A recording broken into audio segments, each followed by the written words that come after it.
Hello everyone, this is Bazooka. Welcome to one of my videos and welcome to Random Ramblings. Of course, I'm finally getting into it, the new Love and War update sniper rifle for the sniper, the classic. So hopefully we all know what this beast can do.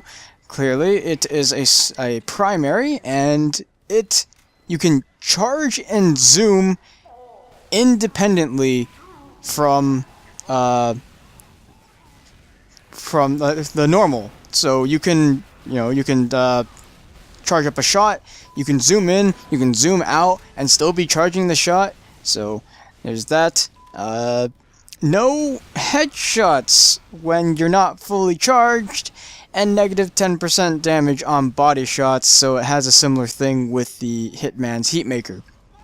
So of course, the upsides, there's a few interesting upsides to it. Clearly, being able to charge and fire shots independently from being able to zoom, so you can be zoomed in and you're not restricted to the restricted to the zoom in movement penalty. So you can be walking around normal speed while you're zoomed in. It's certainly an interesting thing that you can do. I'm kind of attributing that to being a joke sniper where you're zoomed in all the time and just walk around like an idiot. So there's that. Also, another upside of not having to zoom in to charge up a shot, you have more, you can see more. You're not restricted to the tiny little scope that's, zoomed in all the way, like super far away from you. You have the entire normal screen to your your beautiful eyes. You can see everything like a Huntsman, which is why it takes a Huntsman to make it, I suppose. But anyway, it's similar to the Huntsman like that, because you can charge up a shot and you can still look around like, oh, is there anyone behind me real quick? No. Okay. Is there anyone around? No. Okay. Then you start shooting at someone further away from you. So it gives you more aiming ability, I suppose, or at least it allows you to protect yourself better, I suppose. So protect yourself kinda with this weapon. If you have a full charge, you do like 100 and like, I don't know, 140, 100 some odd like that with body shot, so that's not too bad. So, moving on to the downsides, the no headshots when not fully charged. You can't say that you're not expecting something like that. From a weapon that's able to shoot and get headshots... Oh, I suppose that's an upside that I didn't mention.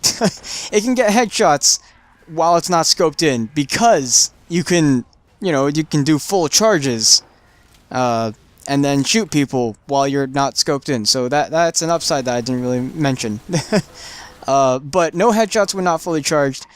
They did that for an obvious reason. Being able to fully charge up your sniper rifle and headshot people when you're not scoped in. If you were able to do that and just go headshot, headshot, headshot without having to zoom in ever, you'd be an even more efficient version of an ambassador spy, and that would be absolutely ridiculous. Like, you wouldn't have to ever zoom in. Like, you could zoom in for those, like, okay, I gotta be super accurate this time, but it's just like, oh, I don't have to be too accurate, I'll just try this and get a headshot.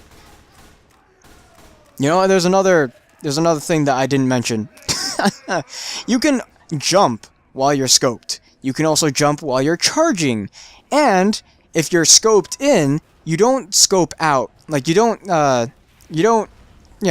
zoom out while you're reloading. You stay scoped in while you're reloading. Kind of like the Hitman's Heatmaker, while it has the focus, except it doesn't automatically rebuild charge. So that's a slight difference. But still, you're able to instantly, like, you're able to stay inside that little aiming reticle. So if you're trying to get constant shots at people from far away, and you think that you're safe, fully scoped in all the time, that's good. That's fine. So what was I talking about before? The no headshots when not fully charged, so there's that. So yeah, I think that's a fair penalty. And then the negative 10% damage on body shots, so it's kind of like the Hitman's Heatmaker. It's really, really encouraging headshots, and you're kind of penalized for it when you're trying to just get fully charged body shots on people. That doesn't mean that fully charged body shots aren't still decent, but it's a little bit discouraged because of that negative 10% damage. So they really want you to go for those headshots with the classic as they do with the Hitman's Heatmaker. So there is that. One thing that is really not even said, because I don't know why, but due to the mechanics of the classic, you cannot fire while you're in midair, kind of like the Huntsman, except a bit worse. The Huntsman, when you pull it back and then you get popped up into the air, as soon as you land and you let go, if you let go of the fire key, or the mouse one or whatever, while you're in the middle of the air, you still hold the arrow back, and once you land, you immediately fire. The classic is not like that. If you get popped into the air, or if you jump and then fire at all, it will make an error sound like boop, bap, like, that error kind of sound, like trying to switch to a weapon that you can't because it's run out of ammo. It makes that kind of sound, and you don't get a refund on your charge time, because that would be kind of weird. It doesn't fire when you land. It literally just goes, I can't do this, and it doesn't care about anything else at that point. It's just like, no, sorry, I can't fire. Like, so that's one thing. It's kind of like the Huntsman, except a little bit worse, because the Huntsman can still fire once it lands. The classic cannot do that, even though it still gives you the mobility to jump around. You really shouldn't try and jump and fire, because that just flat out won't work. Unless they patch it in a later update, it's, don't try doing that, ever. It won't do anything for you. In fact, it will work against you. So, the weapons, any weapons that I think would work with it. Well, first of all, how does this stack up against the stock?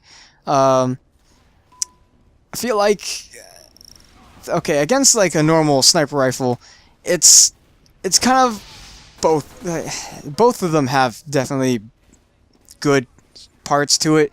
The classic is really good for surprising people who are just, there, or spawn cameras rather. Yeah, it can deal with spawn cameras really easily, because you just charge up a full shot. If they're just waiting in front of the door, waiting for someone to come by, you just walk up, full charge, open the door, headshot them. You don't even have to zoom in for that. However, I do feel like the sniper rifle is a bit better overall, because you don't have to sit there charging all the time to get an actual headshot. While doing 450 on every headshot all the time, you get a headshot. That's good, but sometimes you just want to do 150 to a scout or a medic or another sniper, and you don't want to waste time charging up a full shot, which you might not even land. So that's kind of a problem, but it's what it is. So the secondary with just stock items, the Kukri and the SMG, they're both okay. Of course, the sniper doesn't have many melees to really bother experimenting with. Just choose whichever one you like most. Secondary, though, I feel like is really dependent on how you're going to play the classic. So personally, I would go with either the SMG or the Cleaner's Carbine, because I'm not too good with the primary or a melee. Like, I'm okay with melee sometimes because I medic a lot, and you need to melee as your main source of damage. So I feel like the SMG is pretty good. because it allows you to defend yourself, because you can't do like quick scope headshots. You have to charge up, and that takes a while, so you're probably not going to have that luxury. If a scout's like running at you point blank and he fires at you, you're most likely gonna be dead at that point. So you need some way to protect yourself, fend off enemies, so having an SMG with you is pretty good. I also feel like maybe the Darwin's Danger Shield is also fairly good against other snipers, since other snipers might be using the normal, a normal sniper rifle, giving you that extra little time to charge up your charge up the, charge meter all the way might be pretty good. So you'll tank a headshot, and while they're reloading, you take a shot at their head, instantly kill them because it's a full charge. Even if they have a Darwin's Danger Shield, they're not gonna live from a full charge headshot. That's just not physically possible. Unless they're being pocketed by a vaccinator medic who just popped Uber on them. I don't know. Don't ask me. I don't think the Razorback is a very good idea, because you're able to charge up your shot without having to be zoomed in. So while you're charging up, you can still look around like, okay, no one behind me, no spies, okay, yep, alright, everything's good here, and then you can take your shot when you're fully charged up. You don't have to stay zoomed in and risk being backstabbed by anyone. No, you're perfectly fine. So I don't think the Razorback is really too useful when you're using the Classic. And Cozy Camper, kind of the same deal.